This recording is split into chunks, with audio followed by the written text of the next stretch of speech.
Приветствую всех на канале Магия Песка, мои дорогие и любимые зрители. Меня зовут Ольга, и сегодня для вас я сделаю отсыпочку на такую тему. Кто скоро появится? Кто этот человек и почему он скоро появится? Загадайте, пожалуйста, на себя, ни о ком не думайте, песочек все покажет сам. Я прошу высшие силы дать мне возможность ответить на все ваши вопросы и послать для вас только лишь самую важную, нужную и полезную информацию. Пусть высшие силы будут моими руками, будут кружить, то, что сейчас скрыто, о чем же я не можете узнать. Ух, сердечко. Такое маленькое сердечко, но любящее. Появится тот, кто вас в свое время недолюбил. Либо появится тот, с кем не получилась любовь. Вообще мне выходит буква В. Это может быть как имя у кого-то отыграется. Но у кого-то это и не В, а это восьмерка, знак бесконечности. То есть у вас уже что-то было, и этот человек снова возвращается в вашу жизнь. На еще один круг пойдет. Этого человека вы давно не видели. Прям давно, очень давно. Не было ни слуху, ни духу. И даже если вы хотели что-то узнать об этом человеке, то информация была скрыта.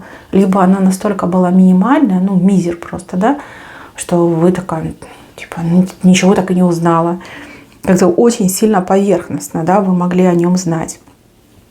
При этом этот мужчина, который появится, он действительно провел какую-то очень серьезную глобальную проблему. Мне вообще идет, что он с таким трудом, с боем, с надрывом, с потерями вышел из каких-то отношений. Возможно, брачных отношений. Да? Возможно, он был в браке. И на то, чтобы развестись, ему потребовалась не только сила воли, но и еще энное количество времени, денег, других ресурсов. Нервная система ушла в упадок. То есть очень тяжело. Может быть, он просто с кем-то был в отношениях, сожительствовал, либо встречался, и женщина держалась за него как за спасательный круг. Да, вот все время придумывала какие-то новые истории, фишечки, да, лишь бы его удержать. Точно между вами была уже какая-то химия. Только я не могу понять, она была взаимной, эта химия, либо односторонней. То есть, возможно, мужчина к вам испытывал очень серьезные чувства, очень серьезные желания. Но поскольку был не свободен, скорее всего, либо не стал проявляться, либо вы ему так сразу по носу дали и сказали: я не имею отношения с тем, кто не свободен. Да? Я не буду номером 2, и уж тем более я не буду тайной женщиной. Возможно, как раз у вас была общая химия, возможно, вы очень быстро пошли на сближение, искры, притяжение, эмоции. Но когда вы осознали, что мужчина не свободен и ничего не предпринимает, дабы быть с вами, вы тоже могли ему сказать, что, знаешь, дорогой, я тебя не на улице нашла. Хочешь быть со мной, иди разведись, да, либо иди поговори со своей женщиной, тогда уже мы с тобой что-то подумаем. Да? А так я не соглашусь. Но вот явно что-то было. Мне идет химия. Односторонняя, либо взаимная. Вы уж сами поймете, кто это. Еще, мои хорошие, я вижу, что этот мужчина очень много мыслей передумал по поводу вас.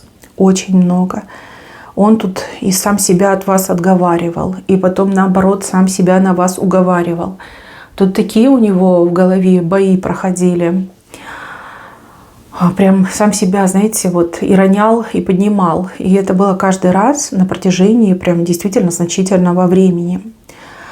Что решилось? Решилось то, что он хочет вас видеть. Решилось то, что он наконец-таки вырвался из тех отношений, которые его реально тяготили, где он не был счастлив, где у него ничего хорошего не было, ни любви, ни нежности. Даже особо, наверное, и страсти не было, судя по этой картинке. Вот четко показали, что женщина держалась за него, как за спасательный круг. Да, возможно, ей был нужен этот статус замужней дамы, и нужна была материальная поддержка. Либо она очень сильно хотела в статус замужней дамы, и поэтому могла придумывать беременности, могла придумывать какие-то болезни, что вот если ты меня бросишь, что я либо я с собой что-нибудь сделаю, да. То есть крепко, очень крепко она его держала, причем держала прям за кокушки, да, так что прям не вырвешься. И мужчине действительно потребовалось очень много времени, чтобы освободиться. Там шло все, и уговоры, и угрозы, и деньги, все готов был отдать, лишь бы от нее освободиться. И опять же, смотрите, это даже не потому, что вы, а скорее потому, что ему самому было максимально некомфортно с этой женщиной, потому что он сам понимал, что в этих отношениях он вот прям ко дну идет, он погибает, его прям по косточкам разбирают. Вот, тяжело, конечно, это все было. Я вижу, что как только он оформил развод, либо как только они там разъехались, разошлись, этот мужчина во все тяжкие с головой ушел. Ему нужна была эта свобода, этот глоток свободы, чтобы почувствовать себя наконец-то живым. Да, вот что я живу, не существую, но живу. И еще вижу, что этот мужчина как раз-таки в своем загуле, да, когда у него эта свобода в голову ударила, он прям понял, осознал, что хочет видеть вас, что хочет еще раз с вами поговорить, хочет к вам прикоснуться, увидеть ваши прекрасные глаза, услышать ваш самый замечательный и ласковый голос в мире. И он такой: ладно, завязываем с гульками, да, надо мне к ней идти, к ней ехать, да, к вам. Я вижу, что он подгадывает какое-то время, либо так все сложится, что он к какому-то особому времени приедет. Может, вот как раз у нас что, Новый год скоро, да? Если вы будете смотреть позже, просто к какому-то другому празднику получится у него, либо к какому-то памятному дню. Может быть, это для вас какой-то особенный день, например, там день рождения будет.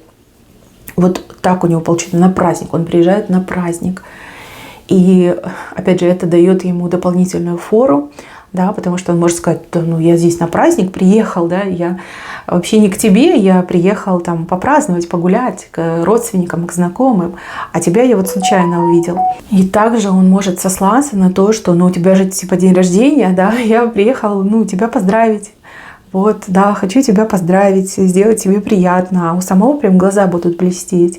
Слушайте, вы его когда увидите, вы сразу все поймете. Вы поймете, что он приехал именно к вам, и вы не ошибетесь. И я вижу, что вам это будет приятно. Несмотря на то, что было раньше, несмотря на то, что сейчас происходит, а возможно, у вас уже есть постоянный партнер, но вам будет так приятно от того, что вы его видите, от того, что он приехал. И еще вы сразу заметите, что в нем что-то поменялось, качественно поменялось. То есть у мужчины уже нет такого затравленного взгляда. Мужчина там не сгорбленный, а наоборот плечи расправил. А мужчина как-то изъясняться по-другому стал, там, не выбирает, не подбирает слова, говорит четко, с расстановкой говорит, смотрит в глаза. То есть уже как-то не боится, не стесняется, не смущается. Ну, прям как совершенно другой человек. Свободный человек, да. Свободный, который никому ничего не должен. Я вижу, что вы как-то не сразу начнете разговор о серьезном. Скорее, как сначала хихи-ха-ха, там праздник, атмосфера, там люди вокруг. Но вот в такой вот атмосфере, в обстановке, когда много людей вокруг, нет возможности уединиться и серьезно поговорить.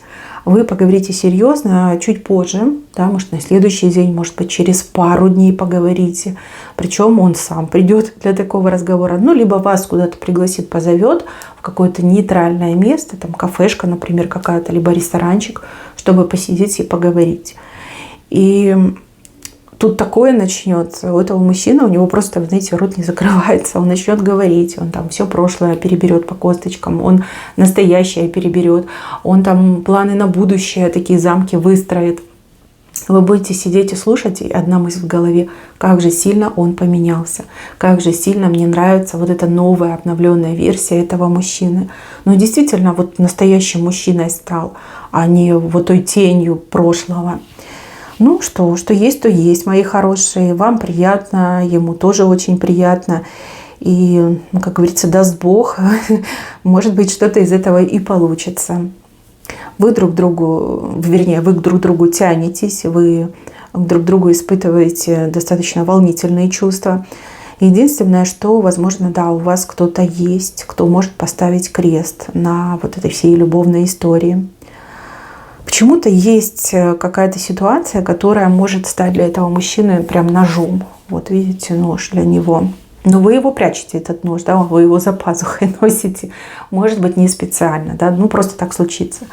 Да, возможно, есть у вас муж уже в это время, может, парень есть серьезный, может, вы кому-то обещали. А тут, пожалуйста, да, старая любовь как-то не ржавеет. Вот что-то, что может стать крестом, да, X, ну, отмена может стать. Вот, вы уж там подумайте каждое, что это может быть, и постарайтесь об этом сразу сказать. Либо найдите такие слова, чтобы не травмировать вот этого вот, кто объявится. Потому что он хоть как весь из себя такой бравый парень, но он пережил такие страдания, что еще вот нож получить, это прям совсем будет катастрофа для него. Он может перегореть, либо может сломаться. То есть то, что кажется там невинным чем-то, для него станет таким прям серьезным, сокрушительным ударом. То есть в данном случае это вы его можете травмировать. Он не имеет никакого намерения повредить вам. Наоборот, у него намерение с вами попробовать связать свою жизнь, начать отношения, любить, ухаживать, заботиться, да, вот такие намерения. Намерение чистого сердца, можно так сказать, но у вас почему-то для него нож приготовлен.